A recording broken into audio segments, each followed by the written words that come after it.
우리 한 목소리로 같이 봉독하겠습니다. 다윗이 제사장 사독과 아비아다를 부르고 또 레위 사람 우리엘과 아사야와 요엘과 스미야와 엘리엘과 암미나답을 불러 그들에게 이르되 너희는 레위 사람의 지도자이니 너희와 너희 형제는 몸을 성결하게 하고 내가 마련한 곳으로 이스라엘의 하나님 여호와의 궤를 메어 올리라. 전에는 너희가 매지 아니하였으므로 우리 하나님 여호와께서 우리를 찢으셨으니 이는 우리가 규례대로 그에게 구하지 아니하였음이라 하니. 아멘. 다윗의 성을 짓기 전에 하나님의 궤를 옮겨오려고 하다가 우사가 죽고 멈춰서서 오벳에돔의 집에 하나님의 궤를 일단 모셔놓고 멈춰선 일이 있었습니다. 그 사이에 우리 14장에서 다윗 왕의 성이 완성이 되는데, 다윗 왕은 자기의 궁전을 지으면서도 하나님의 궤를 모셔오면 어디에 둘까라는 걸 계속 머리에 염두에 두고 있었던 것 같아요. 그래서 오늘 우리가 읽지는 않았지만 15장 앞에 보면 다윗의 성이 완성이 되었는데, 그리고 나서 거기에 하나님의 궤를 모실 곳을 준비해 두고 거기에 장막까지 쳤다라는 말이 15장 1절, 2절에 나옵니다. 이전에는 마음이 앞서서 일을 하려다가 죄를 지었습니다. 그래서 이번에는 그 실패를 생각해서 다윗이 철저히 준비합니다. 다윗의 그 첫 번째 실패가 인간적인 방법을 다 철저히 내려놓고 하나님의 방법으로 돌아가게 한 것입니다. 먼저 어떻게 궤를 옮겨야 할까 말씀을 찾아봤겠죠. 그래서 자신들의 잘못을 깨닫습니다. 다윗은 하나님의 궤를 옮기는 일에 하나님이 우리를 찢으셨다, 이게 하나님이 우리를 향해 분노하셨다, 화를 내셨다 이건데, 왜 화를 냈을까? 레위인들이 궤를 메지 않아서. 우리가 읽지 않았지만 맨 앞에 시작할 때 1절 2절을 시작할 때 오로지 레위인만은 이 하나님의 궤를 메도록 하나님께서 지정하셨다, 너희만 멜 수 있다 라고 말하는 게 먼저 선언하는 것이 나옵니다.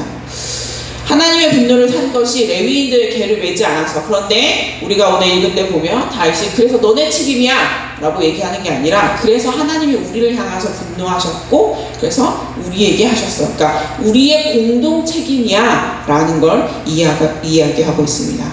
즉 이 일의 책임자인 레위인과 다윗과 이것의 총책임자였던 우리의 잘못이다 라는 걸 이야기하는 것이죠.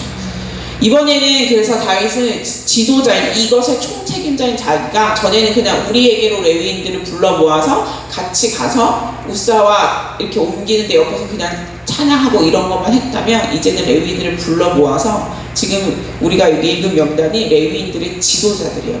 모아서 너네는 무슨 일을 맡고 이제 철저하게 업무 분담을 정확하게 지시하는 겁니다. 그리고 그 일에 앞서서 가장 먼저 해야 될 게 너희들이 성결하게 해라. 이 모든 것에 앞서서 제일 먼저 너희 몸을 성결하게 하라 라는 걸 합니다. 그래서 16절부터 보면 각 가문에 맡겨진 일들이 자세히 기록되어 있습니다. 그리고 이 맡긴 일들을 보면 다윗이 같은 죄를 반복하지 않기 위해 말씀에 따라 얼마나 철저히 준비했는지를 알 수가 있습니다. 궤 앞에 문을 지키는 문지기, 그러니까 하나님의 궤를 옮기면 그 궤 앞뒤로 문지기 4명을 세우는데, 이 4사람이 궤를 옮기는 동안에는 이렇게 하나님 궤가 있으면 앞에 2사람이 서고 뒤에 2사람이 서서 이렇게 따라가게 합니다. 왜냐하면 우사처럼 실수로라도 손을 대거나 쳐다보면 하나님이 죽으리라 하셨기 때문에 그런 사람이 없게 하기 위해서 문지기를 세우는 것입니다.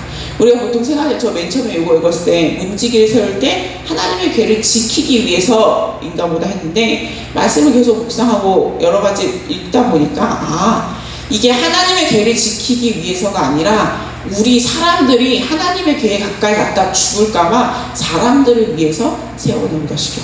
그러니까 다윗이 실수로라도 지난번 같은 일이 있지 않기 위해서 이렇게 모든 것들에 배려를 해두는 것입니다.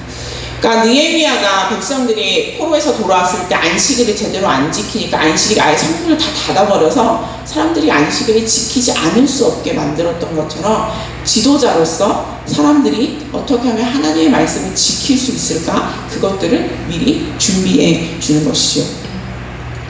믿음의 리더들은 다윗과 같아야 합니다. 죄가 있고 문제가 발생했을 때 내 기준과 생각이 아니라 말씀으로 돌아가서 말씀의 기준이 무엇인지, 어떻게 우리가 했었어야 했는지, 문제가 무엇이었는지를 깨달아야 합니다. 그리고 그 사람을 너가 잘못했어, 그러니까 너가 해야 돼 라고 정죄하는 게 아니라 원인이 무엇인지 먼저 깨닫고 같은 죄를 짓지 않을 수 있도록 내가 할 수 있는 방법으로 도와주어야 합니다. 그리고 그 과정에서 그 사람의 잘못만을 이야기하는 게 아니라 나의 잘못은, 나의 책임은 무엇이었는가 하는 것도 함께 돌아봐야 합니다.